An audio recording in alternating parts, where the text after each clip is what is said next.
বিশ্ব পানি দিবস উপলক্ষে সাতক্ষীরার প্রাণ শায়ের খালের পানি পরিষ্কার ও দূষণমুক্ত রাখতে র্যালি ও খাল পরিষ্কার কার্যক্রমের উদ্বোধন করা হয়েছে। বিস্তারিত থাকছে মোকাররম বিল্লাহ ইমনের প্রতিবেদনে। শনিবার সকালে সুইজারল্যান্ড সরকারের অর্থায়নে ওয়াটার এইড বাংলাদেশ ও সুইস কন্ট্যাক্ট বাংলাদেশের কারিগরি সহযোগিতায় এবং গোফরোইম্প্যাক্ট প্রকল্পের আওতায় রূপান্তরের আয়োজনে এই কর্মসূচি পালিত হয়।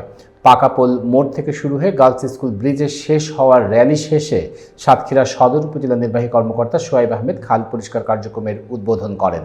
অনুষ্ঠানে উপস্থিত ছিলেন সাতক্ষীরা পৌরসভার সমাজ উন্নয়ন কর্মকর্তা জিয়াউর রহমান, রূপান্তরের প্রকল্প ব্যবস্থাপক সৈয়দ আসাদুল হক, বিডি ক্লিনের জেলা সমন্বয়ক অর্পণ বসু, ছাত্র অধিকার পরিষদ সাতক্ষীরা জেলা শাখার সভাপতি ইমরান হোসেন, সুলতানপুর মুদিবাজার কমিটির সভাপতি গৌর দত্ত ও রূপান্তরের পৌর কোঅর্ডিনেটর সবুজ কুমার সাহা প্রমুখ। উপজেলা নির্বাহী কর্মকর্তা সোহাইব আহমেদ বলেন, নদী, নালা ও জলাশয় রক্ষায় সাধারণ মানুষেরও দায়িত্ব রয়েছে। সবাই সচেতন হলে দূষণ কমবে এবং মৃতপ্রায় নদীগুলোতে মাছের অভয়ারণ্য সৃষ্টি হবে। তিনি আরও বলেন, পরিবেশ রক্ষায় সবার সম্মিলিত প্রচেষ্টা প্রয়োজন। আমরা যদি গ্রিন থাকি, দেশও গ্রিন থাকবে।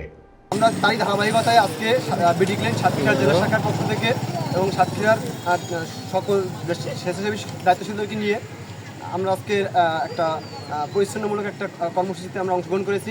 বিশ্ব পানি দিবস উপলক্ষে আমরা বিডি ক্লিন তারুণ্য পক্ষ থেকে আমরা এসেছি সাতক্ষীরা প্রাণশায়ের খালের একাংশ পরিষ্কার পরিচ্ছন্নতা অভিযান নিয়ে।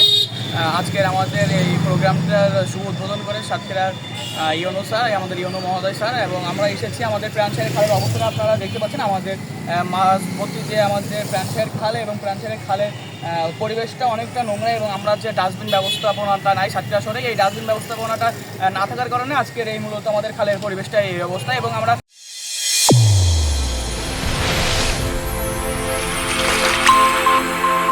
চ্যানেল A1 হৃদয়ের স্পন্দন।